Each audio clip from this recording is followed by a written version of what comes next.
hello guys, hello.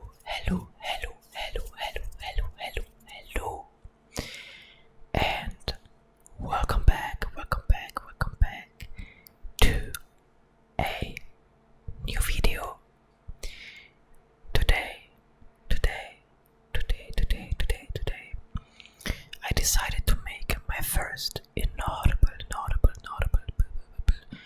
whisper video, and I hope you will enjoy it as it is my first time speaking like this. So please don't judge me. I picked a random story to read today. Maybe you can find out what the story is about. So let's start. We bought an old house, my boyfriend and I. He's in charge of the construction, converting the kitchen into the master bedroom, for instance. While I'm on wallpaper removal duty, the previous owner papered every wall and ceiling. Removing it is brutal but oddly satisfying. The best feeling is getting a long peel, similar to your skin when you're peeling from a sunburn.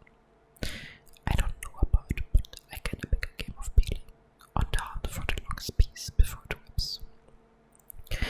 Under the corner section of paper in every room is a person's name and a date. Curiosity got the best of me one night when I googled one of the names and discovered the person was actually a missing person. The missing date matching the date under the wallpaper. The next day, I made a list of all the names and the dates. Sure, another each name was for a missing person with the dates to match. We notified the police who naturally sent out the crime scene team. I overheard one. Dare you say, yup, it's human. Human. What's human? Where is the material removed from the walls I already? This isn't the wallpaper you were removing. I hate it when my brother Charlie has to go away. My parents constantly try to explain to me how sick he is. That I'm lucky for having a brain where all the chemicals flow properly to their destinations like untapped rivers. When I complain about how bored I am without a little brother to play with, they try to make me feel bad by pointing out that his boredom likely far surpasses mine, considering he's confined to a dark room in an institution. I always beg for them to give him one last chance. Of course they did at first. Charlie has been back home several times. Each of the interactions took the last every time without fail. It all starts again. The neighborhood cats with gouged out eyes showing up in the toy chest. My dad's razors found dropped on the baby slide in the park across the street. Mom's vitamins replaced by bits of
sort of aura around them, a colored outline based on how long the person has to live.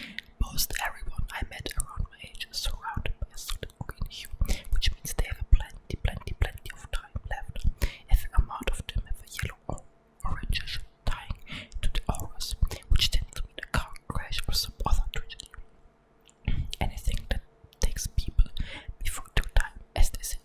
The real fun is when the auras venture into the grid of the spectrum too. Every now and again I will see someone who's basically a walking stoplight.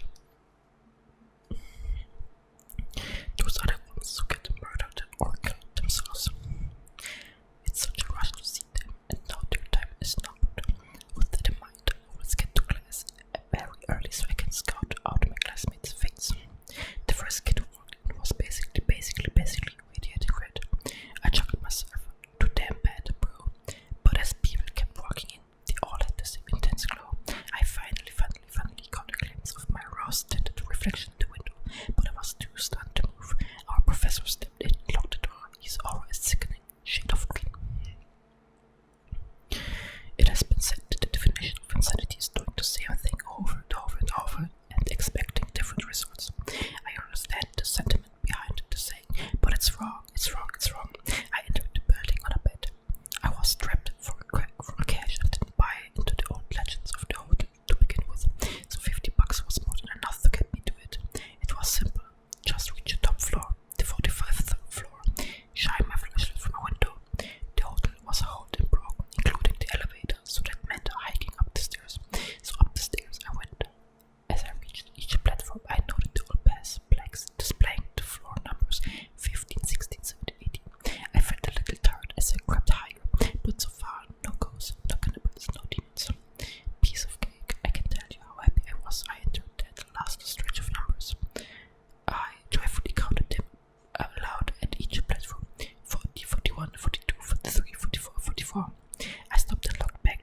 him, I ran up behind him and tackled him.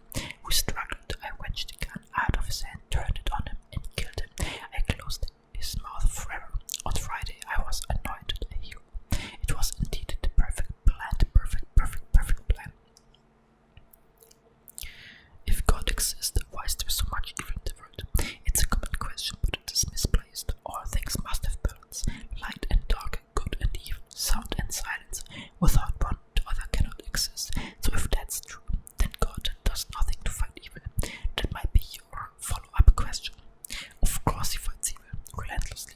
I am Tortelian, one of his most holy and righteous angels. I roam the earth, disposing of evil wherever I find it. I kill the monsters you don't ever want to know about. I crush them completely so you can't sleep at night. You humans have no idea how many lives because of the work I do. But what about Stalin, Hitler, Ted Bundy, Jack the Ripper? Well, those are the minor ones I had to let live. For balance, the ones I destroy are too horrible and wild to survive. What's funny is while I would wager you never have heard the name Tortelian in any religious text. I bet you have heard of me. Americans, for example, have their own name for me, sudden infant death syndrome. So guys, I hope you enjoyed the video. I'm out of breath, I'm not gonna lie. I felt like I was rapping or something, but now I'm done. So, I hope you enjoyed it. I wish you all a very good sleep. Lay down, relax, and have a good night. Okay guys, I will see you soon.